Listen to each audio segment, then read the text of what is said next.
We keep hearing about illegal tariffs, but what can we actually do if they are imposed upon Canada? Hi, I'm Brian Lilley, political columnist with the Toronto Sun. Joining me to unpack the issue of tariffs and their legality, their illegality, is Professor David Collins. He is a professor in international trade law at the University of London in the UK. Joins us from that beautiful city now. Professor, thanks for the time. Thanks for having me, Brian. Uh, Donald Trump is going to enact some sort of tariffs. And I guess part of the problem in trying to decide what's legal, what's illegal, do any countries have remedies, is he talks about so many different types of tariffs.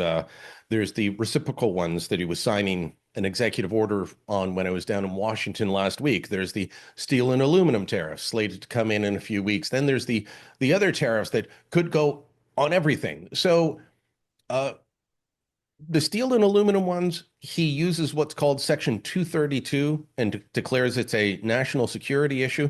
Does that make them legal in some way, or does Canada still have a remedy under our trade agreement with the United States?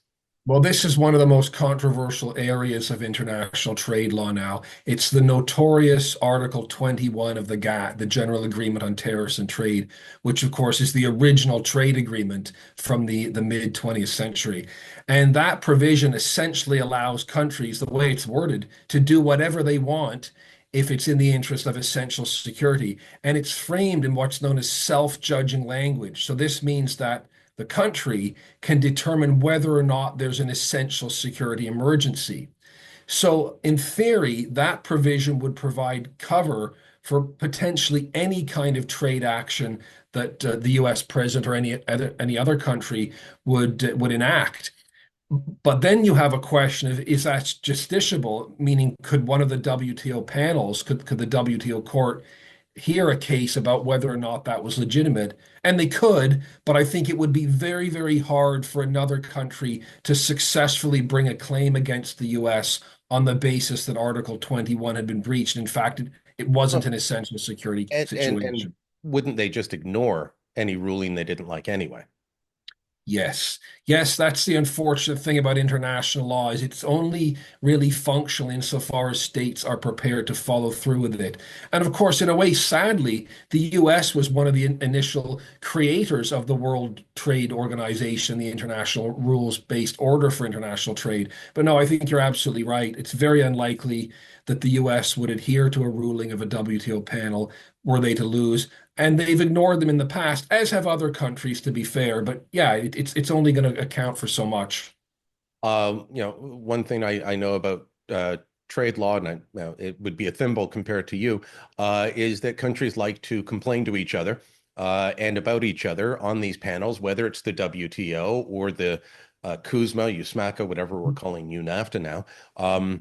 In fact, right after we signed the agreement, the Americans complained about us. A little while later, we joined Mexico complaining about them. It is Yeah. back and forth all the time. The Before we get to the potential for tariffs on all goods and services coming out of Canada into the US. I mentioned the executive order that Trump signed last week on reciprocal tariffs. That was mostly thought to be about Europe and India.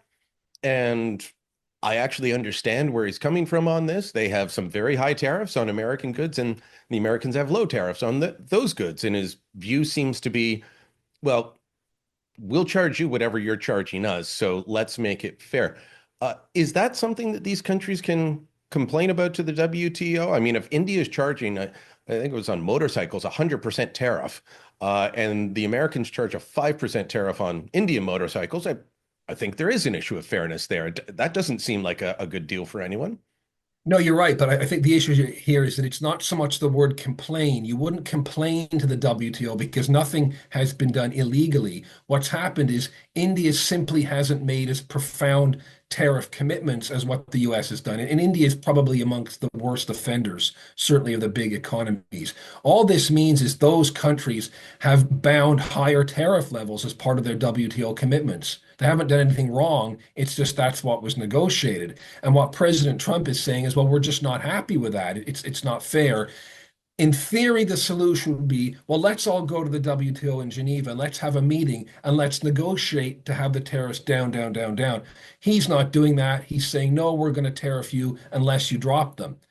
And in a way, it's great for the rest of the world because now, if India or, for example, the EU, which the EU has dropped it has lowered its tariffs on automobiles under the most favored nation rule, that's Article 1 of GATT, every country in the world benefits from that. So by Donald Trump being the strong man, all of the other countries in the world benefit from the lower tariff that the EU has offered, or But potentially maybe that India is going to end up offering. so some of the cars made here in Canada now face a lower tariff if they get exported to Germany, let's say. Yes, exactly. Canada would benefit from this lower tariff. The EU's dropped its tariff on cars from 10%, I think, to 2.5, 3.5%. Canada will now benefit from that. So we should be thankful in a way that President Trump has done that for us. The two surprise things in that executive order. One was the digital service tax. We knew the Americans were unhappy, but they're going to look at some way of considering that um, a tariff, and they may, charge us back. I'm not sure how that will work because we don't have those sorts of businesses, the Googles, the Netflix. Crave isn't, selling any subscriptions down in the United States. But the value added tax, um, I've never heard a complaint about the GST. Is this about the European Union's value added tax, or could we be caught up with the Trump administration saying the GST is a form of a tariff, and so we're going to tariff you on Well, exports to the United States? they seem like similar issues, but in many ways they're completely different. On the digital services tax, President Trump is absolutely right, and I've said this long before the tariffs, writing this years ago, or when the digital services tax first came out. That probably is illegal. It's discriminatory against U.S. companies by the way that it's structured because it only hits the big tech companies, and it's essentially a discriminatory tariff against U.S. digital exports, And there's a couple of digital Canadian services. companies that get captured, but it is primarily aimed at big tech, and that's what they were Yeah. always talking about. Yeah, and they've said this. And when the OECD was coming up with the rules for the digital services tax, they called it a tax. They designed it as a tax to hit the big US companies. So he's right about that, and Canada And the should Biden eliminate the administration GST. complained, and they warned us, and in fact, they took us to a Kuzma panel on it, right? Yeah, there is a Kuzma panel that was instigated last summer, and we'll see where that goes because you've got the WTO track, you've got the Kuzma track, and we'll see where that goes. But I think that's a totally legitimate claim. They have a very strong case. The VAT, the GST, no, this makes no sense. These are not tariffs. They're applied to domestically consumed goods. They're not border measures. Labeling it a tariff is completely insane. And this, I think, to me at least, I think this undermines some of the stronger arguments that the Trump administration has about unfair trade when they make these outlandish comments like that. One of the things that was interesting in actually going to Washington and talking to people is that you get a different sense. You get a sense on the ground. I started to hear support, not for 25% tariffs across the board on Canada, but there was some support, and it was bipartisan. Not all. There's a lot of people opposed to the tariff situation, but talk of let's go to a universal 10% tariff. It'll be good for the country. It'll be good for the economy. Um, do we have to worry about that? I mean, that would be a big change from decades of American economic positioning.